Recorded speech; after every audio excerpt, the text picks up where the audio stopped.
Today we're going to be talking about Mercury in Leo and what this placement means about your communication style, your intelligence, your mind, and how you think. So also, if you're watching this for somebody else, it will tell you about their communication style. And in this video, I'll talk about how do you make a Mercury in Leo speak to you? Like, how do you start a conversation with this particular sign? Because after all, Mercury is the planet of communication. So anyway, with that being said, what Mercury shows is it shows our communication style, the way that we think, and it shows our level of intelligence as well. And when Mercury is in Leo, it's not necessarily the most intelligent placement for Mercury, especially because Mercury is exalted in Aquarius, which is the opposite sign of Leo. And Aquarius is all about intelligence, logic, reasoning. So, but the thing though is that Mercury in Leo is not necessarily the most intelligent placement for Mercury,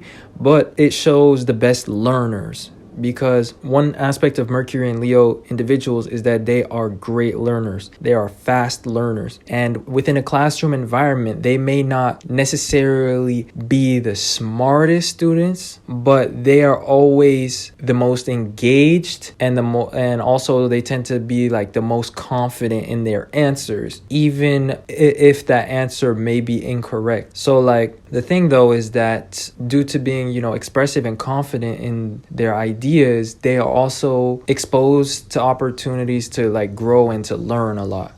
Anyway, so to really summarize Mercury in Leo is it shows somebody that's a fast learner and that's curious, and their mind leads them to learn, because the sign Leo is all about learning. Even the school year for students, at least in the United States, tends to start in late Leo season or early Virgo. So, school and learning is very tied to the sign Leo. So hopefully you guys agree with me or see this point, or hopefully that taught you something new. The next point that I want to talk about for Mercury in Leo is that it shows somebody that has a passion for communication, speech, or verbal entertainment, or it could be like verbal performance. Mercury in Leo, these are the commentators of the zodiac, and they love performance and entertainment, and they could have a passion for communicating about those topics. Like they could have a passion for communicating about the entertainment industry, or about being a performer themselves and entertaining others with their voice as well. So like the thing is, Mercury is about communication, so when it's in Leo, the sign of entertainment, it shows somebody that is passionate about entertaining, especially through vocal outlets. So things such as podcasting, commentating, or performing through singing or speech or poetry, stuff of that nature. So that leads me to the next point about Mercury in Leo is that this shows somebody that is creative. They have a creative and visual mind, and their mind is very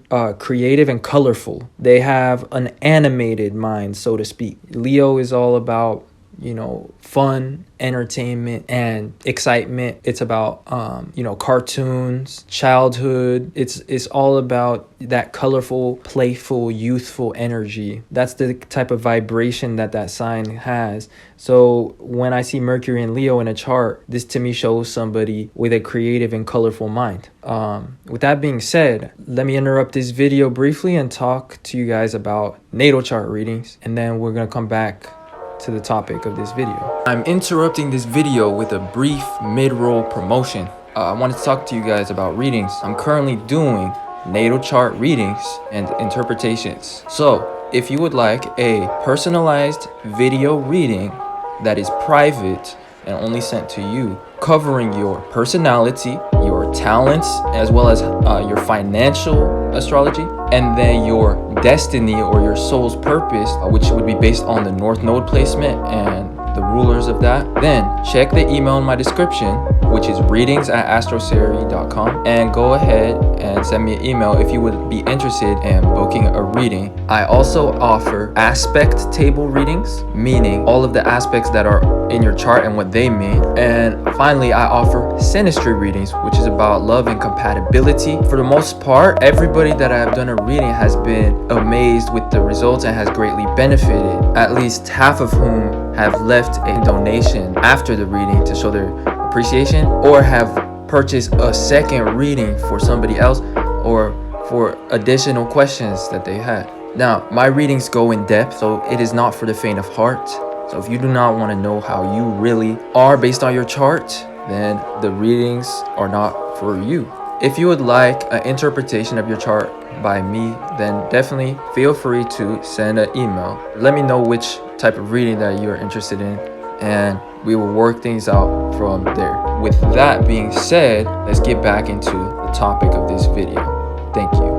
So anyway, the next point about Mercury and Leo placements. And by the way, thank you for sitting through that brief promotion. But anyway, as I was saying, the next point about Mercury and Leo is how you can tell a Mercury and Leo is that they speak very loud and proud. Leo is a very expressive sign, and it's all about capturing attention. So with Mercury and Leo, something that you will notice if you have that placement is that your speech is always catching attention, or like it's always, standing out in a certain way. Even like when it comes to childhood and when it comes to the classroom environment, you were always the student that tends to get called on to speak in class. And even in group situations, classmates expected you to be the voice of the group, because the thing about having Mercury and Leo is it shows somebody that always speaks at the same volume, no matter which circumstance that they're in. So like, anyways, let me make that make sense to what we're talking about, which was the classroom example.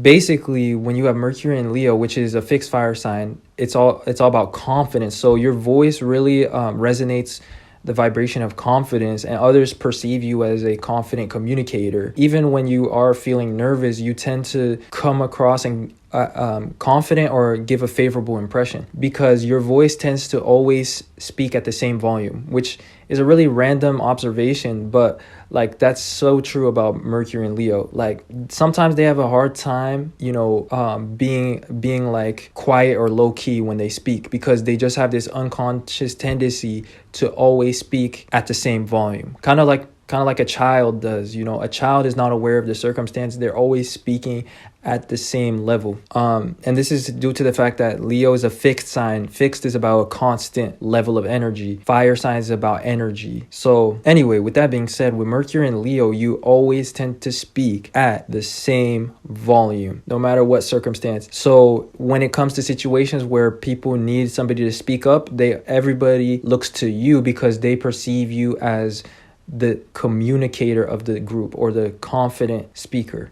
Even if you are feeling nervous, and even though you may tell them that you're feeling nervous, they'll still force you to speak up, and then you tend to leave a good impression after the fact. So anyway, the next point about this placement is it shows entertaining and expressive communicators. Leo is all about entertainment and drama. So people with Mercury and Leo are good storytellers, though they may have a tendency to exaggerate. So they can overblow things, but they make a good impression and they captivate people's attention for the moments that they are speaking. Now, as I was saying, they have a creative and colorful mind. They have an animated mind, you could say. So they could have like this cartoon-like imagination, because again, Mercury shows how we think, and like when it's in Leo, it shows somebody that thinks very visually and in a very animated way. So anyway, the next aspect of this placement is it shows somebody that can be talkative and gossipy. Now the reason why is because Leo is the third sign from Gemini. Gemini is the sign that Mercury rules. So when Mercury is in Leo, it's in the third sign from its own sign. The third house is about communication, and it's about being talkative, and Mercury is already the ruler of Gemini, which is the sign of communication and being talkative. So Mercury and Leo can have the reputation of being the most talkative sign in talkative Mercury placement in the zodiac, especially like in some cases. Like it's certainly somebody that has Mercury and Leo that is going to be the most talkative, but like not all Mercury and Leos have that particular expression, if that makes any sense. But like Mercury and Leo takes the prize for most talkative.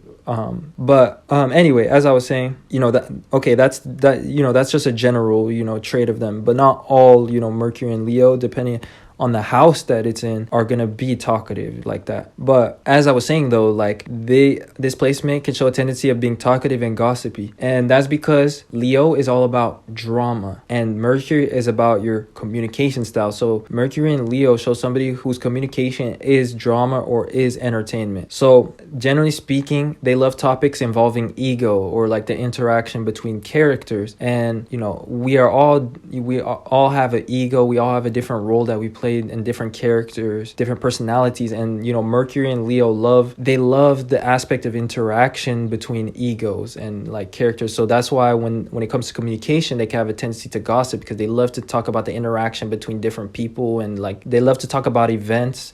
They love to also, you know, talk about entertainment, sports, or drama in general. So okay, that wraps up the point about, you know, being have a tendency of being gossipy with this placement. But the next point that I have, and I guess the final trait of this placement that I wanted to talk about, is the fact that Mercury and Leo love to enact or elaborate their perception of things. They love to enact their imagination, and that's because Mercury is the ruler of Virgo as well as Gemini, and Leo is the 12th sign from Virgo. The 12th house is all about perception and imagination, and it's about our subconscious, it's about our creativity, and Mercury is about our communication style. So not only is it about vocal communication, but it's also about our non-verbal communication. So like our facial expressions, our movements, you know, anything that we can use to convey a message. And so people with Mercury and Leo, since it's the 12th from Virgo, which is all about imagination, the 12th house, it shows they love to enact their imagination or their perception of things. So with that being said, how do you make a Mercury and Leo person talk? Or like, how do you start a conversation with them or get them interested? You know, Mercury and Leo, they love to talk about entertainment. They like to talk about events, whether that's personal events in their life or like the events of people that they know. And they love drama. And so this could show a tendency about also to love talking about sports, especially if it's the men that have this placement. But generally speaking, if you want to activate their Mercury or activate this person's communication, you have to embody the traits of Leo, which is all about being playful, expressive, or to trigger the ego of the person, or you must talk about ego charged topics, you know, things such as sports or things such as convictions that you have, or like things such as entertainment, you know, like talk about favoritism, like talk about your favorite actors, or like who you think is the best athlete in a certain sport. Like anything that's ego charged will automatically activate the Mercury and Leo person's Mercury sign. Like it's gonna activate their communication and their ego, because they are very passionate about ego charged topics and communication. And ultimately, how I would summarize this placement is that these are the commentators of the zodiac. They love to commentate. So if you give them something to react to or commentate to, they're always just gonna speak on their own, you know? So in conclusion, how do you make them talk? You don't necessarily have to make them talk. Like they'll talk on their own. But in general, you want to give them something to commentate on, or you want to talk about topics that are ego charged, or talk about, you know, entertainment, events, or drama. With that being said, that summarizes what I wanted to talk about for this video. So I hope you guys enjoyed, and I hope it was insightful. With that being said, if you did enjoy, then don't forget to leave a like on this video and subscribe to this channel to see your other placements when they come out. Next, we're going to be talking about Mars in Leo and Venus in Leo. So anyway, I appreciate you guys listening. I appreciate you guys supporting in any way that you do, and I'll talk to you guys sometime soon in another video. Peace.